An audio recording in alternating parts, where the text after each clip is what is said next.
15 तारीख से समाधि में बैठे हैं। 10 महीने से हमारे किसान साथी वहाँ बैठे हैं बॉर्डरों पर, लेकिन सरकार ने 11 बार की वार्ता करने के बाद कोई हल नहीं निकला है।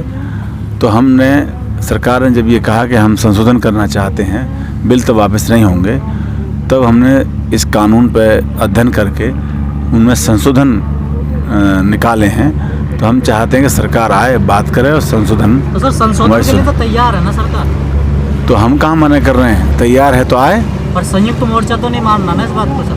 हमारा संयुक्त मोर्चे से कोई मतलब नहीं है। यह संयुक्त मोर्चा ही इस हिंदुस्तान में किसानों का प्रतिनिधित्व करेगा क्या? हम भी तो अपनी, और भी तो किसान हैं, हम उनसे अपनी बात कह रहे हैं। संयुक्त मोर्चे से भी कहेंगे कि भाई इन बातों में क्या कमी है बताइए और हल निकालिए कोई। लेकिन सर आपकी डिमांड तो पूरी कर रही है सरकार, फिर आपको तो खत्म कर देना चाहिए आंदोलन। अरे डिमांड उसने संशोधन की कह दी तो पूरी होगी क्या? कृषि मंत्री तो बार बार कह रहे हैं ना सर। जिसने संशोधन की कह दी वो बात क्या पूरी हो गई? संशोधन तो लेने ही पड़ेंगे ना। क्या संशोधन करेंगे वो तो बताने होंगे या नहीं बताने होंगे? सरकार तो कह रही है जो किसान कहें जिनमें गलती है पॉइंट में वो तैयार है हम करने। तो वही बात कह रहे हैं हम। तो सरकार बात करे ना आके। भाई सर ये कह रही है, ये कह दे कोई किसी दूध पी ले और दूध का गिलास दो मत ना, दूध पी लिया क्या? तो सर जो 11 दौर की वार्ता हुई थी उसमें आपका प्रतिनिधि गया? आप हम कोई नहीं थे उसमें, हम उसमें नहीं थे। तो आपका कोई संगठन है या फिर वैसे ही किसान है आप लोग? क्या बिना संगठन के नहीं बैठ सकते? नहीं बैठ सकते। कौन बना कर? हम सब किसान हैं, साधारण किसान हैं। और किसान सत्याग्रह आंदोलन ये चल रहा था यहाँ 5 साल से चल रहा था भूमि अधिग्रहण को लेके। अब ये भूमि अधिग्रहण को नहीं है, अब ये कृषि कानून को लेके है। हम ये देख रहे हैं कि जो हमारी ज़मीन गई वो तो गई, आने वाले समय में जो ज़मीन जाएगी उसका कुछ नहीं मिलेगा, वो तो ऐसी चली जाएगी फ्री में। तेवतिया जी, जो मोदी सरकार है और उनके जो नुमाइंदे हैं वो ये कहते हैं कि ये जो आंदोलन कर रहे हैं ना किसान बॉर्डर पर दिल्ली के आसपास, ये सब जो है नकली किसान है। अभी तो वो जाना नकली असली तो उनके पास कोई पैमाना होगा असली नकली का, हमारे पास कोई पैमाना है नहीं। वजह क्या है? आंदोलन रास्ता भटक गया आप लोगों का, या फिर सरकार इतनी मजबूत है कि किसान कमजोर पड़ गए उसके सामने? हमारा कोई रास्ता नहीं भटका है। वो लोग वहाँ अपनी बात कह रहे हैं कि हम कानून वापस चाहते हैं। हम कह रहे हैं संशोधन कर दीजिए। सरकार ही कह रही है कि हम संशोधन करना चाहते हैं, तो वो संशोधन हम देना चाहते हैं उन्होंने। आप संशोधन पूछिए ना कि हम क्या चाहते हैं। तो किसान को फायदा हो रहा है, किसान भी 2 गुटों में बढ़ गए। कुछ कह रहे हैं वापस करवाइए, उस पर जिद बढ़े हुए हैं, आप कह रहे हैं संशोधन कर लीजिए। तो ये तो सरकार को फायदा हो जाएगा इससे। तो सरकार को फायदा होगा जब सरकार संशोधन नहीं करेगी। सरकार संशोधन की भी झूठ बोल रही है। संशोधन भी नहीं करेगी ना। अगर संशोधन करने होते तो आके कोई बात करता। संशोधन क्या होंगे वो तो पूछेगी सरकार, या आप पूछे संशोधन क्या होना चाहिए? झूठ बोल रहे हैं वो, बिल्कुल झूठ बोल रहे हैं। अगर वो संशोधन चाहते हैं आप तीनों, अगर वो नहीं आ रहे हैं तो झूठ बोल रहे हैं। संशोधन पहला तो एक आध बता देता हूँ आपको, वो लंबा प्रोसीजर है।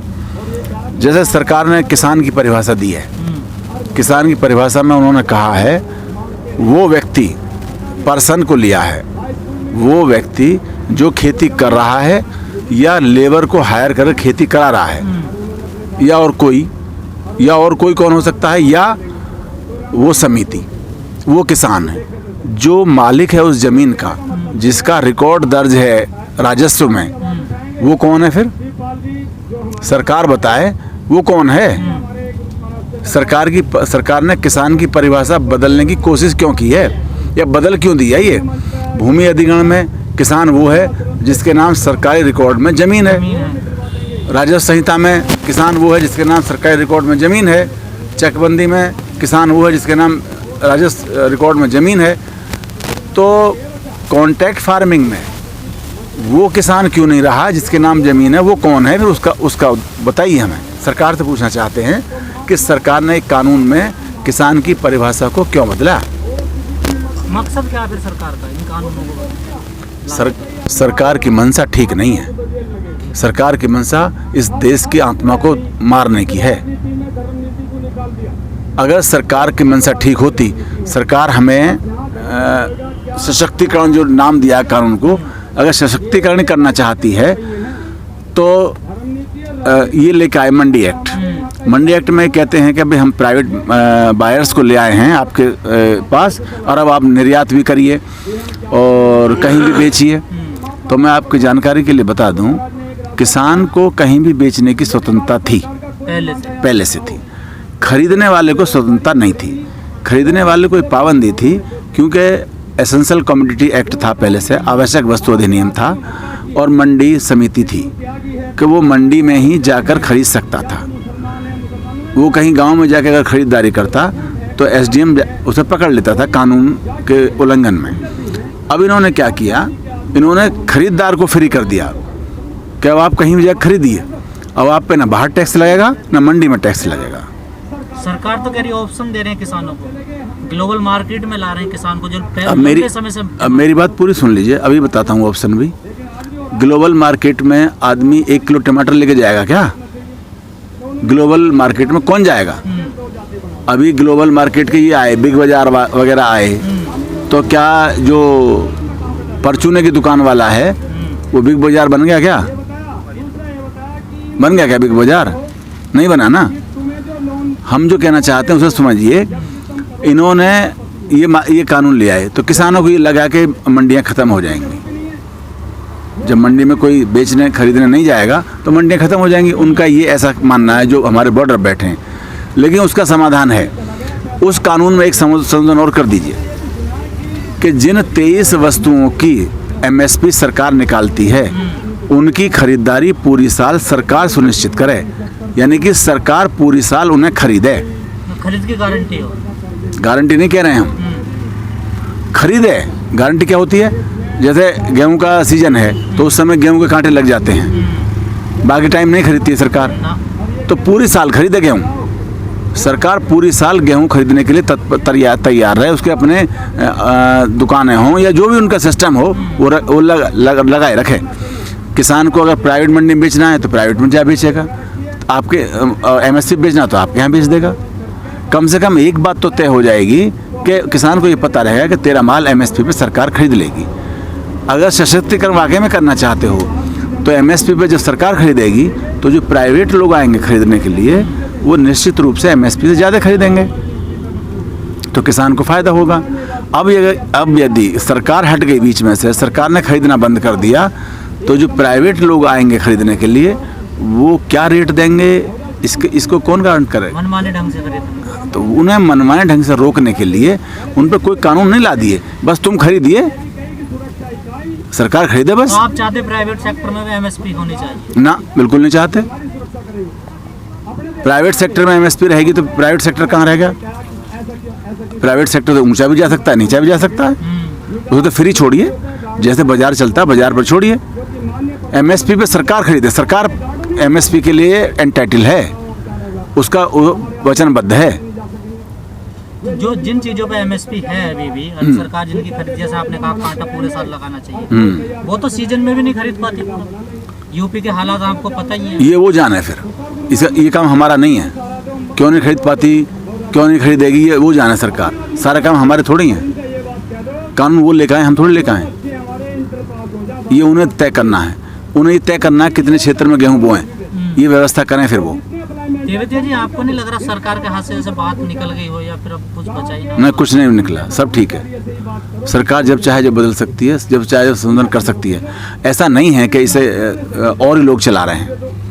ये जो हम गाली दे रहे हैं अडानी को, अंबानी को, एक गलत विचारधारा को जन्म दे रहे हैं। और गलत विचारधारा क्या?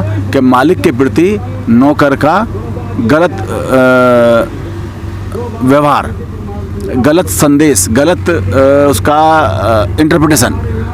पहले नौकर, हम कहीं ना कहीं नौकर हैं किसी न किसी के। अब अगर नौकर ये सोचने लगे कि ये इस हमारी कमाई पर ये करोड़पति हो रहा है तो फिर काम नहीं चलेगा। आज नौकर ये समझता है कि अगर 100 रुपये मालिक दे रहा है तो मैं 80 रुपये काम करूं। पहले नौकर ये सोचता था, आज से 50 साल 40 साल पहले, कि अगर मालिक 10 रुपये दे रहा है तो 20 का काम करूं। ये जो मानसिकता आई है, अधिकार पाने की इच्छा तो सबको है, कर्तव्य की इच्छा, कर्तव्य पूरा करने की इच्छा किसी की नहीं है। जो कर्तव्य के प्रति जो आदमी भाग रहा है और अधिकार के पीछे जो लाठी ले रखी है, ये गलत बात है। लेकिन सर, आपकी बातों से तो ऐसा लग रहा है जो किसान बॉर्डर पर बैठे हैं उनका मकसद फिर कोई और है। ये तो मैं नहीं कह सकता कोई और है या कोई नहीं है। लेकिन इतना जरूर है कि उन्हें भी देश को बताना चाहिए कि इस देश में इस कानून में काला क्या है। वो आज तक ये नहीं बता पाए कि इनका काला क्या है। बस वो ये कहते हैं यस नो में बात करते हैं, तख्ती ले गए और यस नो में बात करी। ये नहीं सब बात लेकिन समझ। सर आपने एक बड़ी तरक्की की बात करी कि सरकार कांटा लगाए अपना और हमेशा खरीदे वो। जी तो ये तो बहुत अच्छी बात है, अगर सरकार इस पर सहमत हो जाए तो किसानों की दिक्कत ही खत्म हो जाएगी दिक्कत। जैसे दूसरी बात, किसान की परिभाषा क्यों बदली? किसान की परिभाषा ठीक करे सरकार, उससे होगा क्या? ये परिभाषा बदली है, पता है क्यों बदली है? इसके अगला पॉइंट में वो कहते हैं नोटिफिकेशन करेंगे। नोटिफिकेशन किसका करेंगे और कितने काम इसमें हैं? इसमें पिगरी फार्म, पोल्ट्री फार्म, बहुत सारे काम हैं जो फूड से संबंधित हैं। सरकार ये कहती है नोटिफिकेशन पर्सन्स का होगा, नोटिफिकेशन जमीन का नहीं होगा, नोटिफिकेशन पर्सन्स का होगा। और पर्सन कितने तरह के हैं देश में? 3 तरह के पर्सन हैं, लाइव, डेड और कॉन्स्टिट्यूशनल। लाइव पर्सन हम और आप लोग हैं, डेड पर्सन हमारी संस्थाएं हैं, और कॉन्स्टिट्यूशनल पर्सन तो जो संवैधानिक लोग हैं वो हैं ही हैं। तो के चैप्टर 1 के सेक्शन में सरकार कहती है कि केंद्र सरकार या राज्य सरकार नोटिफिकेशन करेगी जिसकी भी जैसी परिस्थिति होगी, और वो नोटिफिकेशन इन लोगों पर लागू होगा। वो आई सेक्शन में है। वो लोग कौन होंगे? फर्स्ट नंबर है उनमें एन इंडिविजुअल कौन है? वो फार्मर, वो किसान जो खेती कर रहा है। उसके बाद कंपनी, सोसाइटी, समिति और जो भी संस्थाएं हैं। तो सर ये जो किसान नेता हैं बॉर्डर पर जो बैठे हैं, आपकी इनसे कभी वार्ता हुई? पहले मैं इस बात को पूरी कर दूं ना, अभी बताऊंगा उसको। तो नोटिफिकेशन किसका हुआ? पर्सन्स का। भूमि अधिग्रहण में नोटिफिकेशन किसका होता है? जमीन का। चकबंदी में नोटिफिकेशन किसका होता है? जमीन का।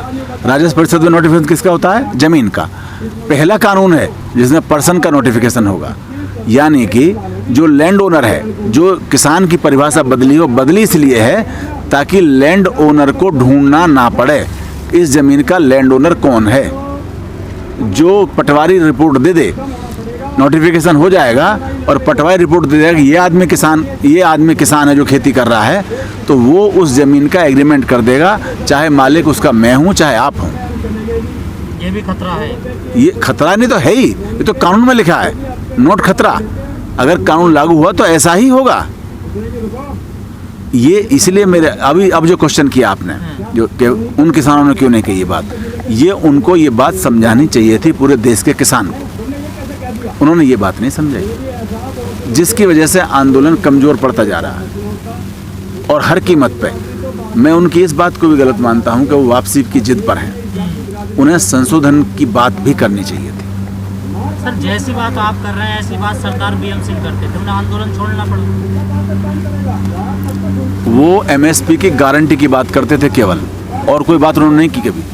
उन्होंने किसानी परिभाषा पर कोई बात की नहीं, बात नहीं। पर वो कहते हैं खरीद की गारंटी मिल जाए तो हम केवल एक बात की बात नहीं कर रहे हैं, हम सब बात कर रहे हैं, पूरे कानून की बात कर रहे हैं।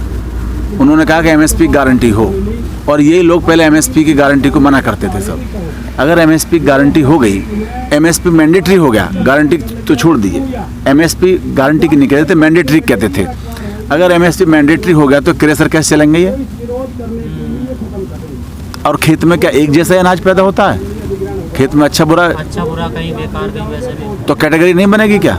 अगर कैटेगरी बनी तो किसान का अनाज के फर्स्ट कैटेगरी में बिका कभी क्या?